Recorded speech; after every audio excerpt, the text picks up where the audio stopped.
Welcome to 9 Minutes with Valerie. Tonight we investigate the city of San Diego's response to losing their NFL team as the Chargers bolt to Los Angeles. During the past November election, the initiative for a new stadium was voted down by a vote of 57% to 43%. On January 17th, after years of uncertainty, Chargers owner Dean Spanos officially announced the move.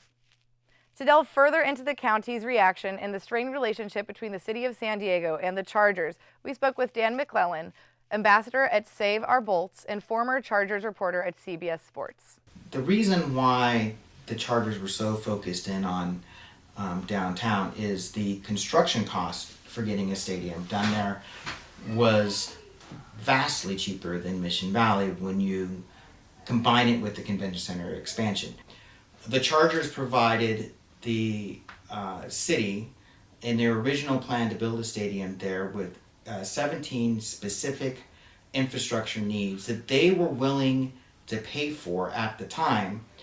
The mayor nor the Citizen Stadium Advisory Group ever included any of those infrastructure needs in their plans for doing a stadium.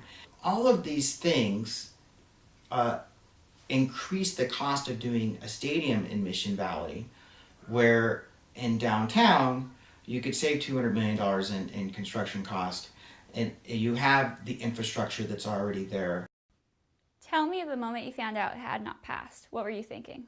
I knew we weren't going to hit 2/3. I was very hopeful that we could hit 50%. And I felt that, if we got close to 50%, that we would have another shot to do it in 2 years. So at the moment when I found out that it didn't pass, I wasn't devastated, because I in my heart, I felt like we're going to have some more time to be able to work on it. I think the emotion of it hit me when Dean decided to go to Los Angeles, and it's on the morning news, and my daughter's like, "Why are they talking about the stadium, Dad?" And I said, "Well, the Chargers aren't going to be our team anymore. They're going to be a Los Angeles team."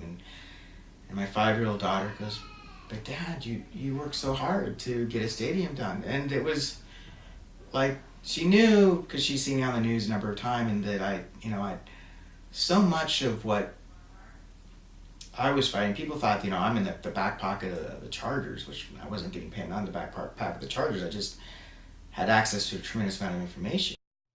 What people aren't so aware of are the politics behind the scenes, including environmental reports and political scandals. The son-in-law to Richard Bartell, who is one of the most influential hoteliers here in San Diego, is Landon Donovan, MLS star. So you can say conspiracy theory all you want, but you don't think this thing was all lined up? Get the Chargers out of town. We've got as soon as the Chargers said they're going, the MLS came in and said, "Hey, we've been working 2 years on this." And then the mayor's out there, "I really like this. Let's champion this." This thing was all politically geared up to move the Chargers out. So the mayor had actually said that San Diego wasn't losing the Chargers were losing San Diego. So how do you feel about that statement? In my opinion, it isn't the Chargers that walked away from the table with the Citizen Stadium Advisory Group from Mission Valley. It was the mayor that walked away from the table when he created the Citizen Stadium Advisory Group to be able to create the illusion, the political theater, choosing between Mission Valley and downtown. They forced a business out of town that had been here for 55 years, that created a lot of jobs, a lot of enjoyment, in good times and bad. It was still entertainment. And it was very much a fabric of who we are as San Diegans. And that's been torn away. And they did so because of their own political alliances to individuals who lined their pocket for their campaigns. It's politics. Because it wasn't just about keeping the Chargers here for 10 games a year. It was about the opportunity to bring the Final Four to San Diego, really create all sorts of opportunities to host major conventions like the Republican, Democratic, national conventions, and to not have those events that here in San Diego that we can be proud of. Now, that's a big void to fill. So it's not just what we lost, it's what we didn't gain. We're just losing a lot of money from San Diego. I don't know how they're going to regain that. A lot of people have their careers and lives built around following the Chargers, so it sucks that they no longer have a team to support and like something to like do on a Sunday. That's all gone. Why do you think the voters voted it down? Do you think they're just I think they were misinformed? confused. I think the public thought it was a bad deal for them from a taxpayer's perspective. I didn't think that taxpayers should be shouldering something so large and costly. Did you know it wasn't the city taxpayers that were going to be paying the bill? I'm not sure. I just didn't think it was worth the taxpayer money to keep the stadium going. Were you aware that San Diego citizens weren't the ones paying the tax money? I was not. Would that have affected your vote? Probably. I think that as billionaires, these Spanos should not expect the city to pay for his stadium. So were you aware that the city taxpayers would not be paying for this initiative? Are you sure about that? In 1961, the Chargers left LA after just one season because, according to previous team owner Baron Hilton, the team could not compete in the same market with the Rams. Now Spanos is bringing them back to LA, attempting to share the market once again. This is what people had to say on the topic. A number of teams, so they're going to be playing, they're not going to be playing second fiddle, they're going to be playing third, fourth, fifth fiddle.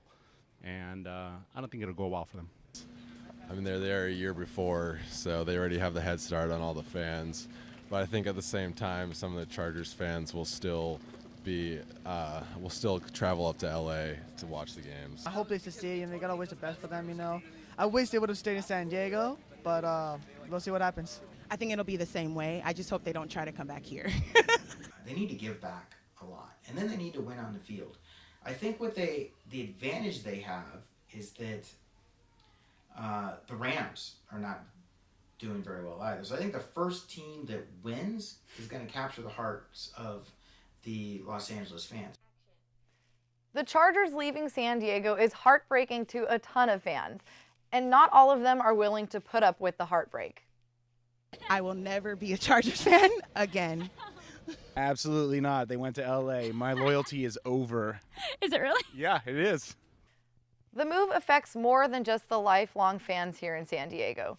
After starting every game as quarterback of the Chargers for the past 11 seasons, Philip Rivers stated, "I want it to be clear that my love for San Diego, the time here, the memories we had, the games, the practices, everything about it is special and awesome.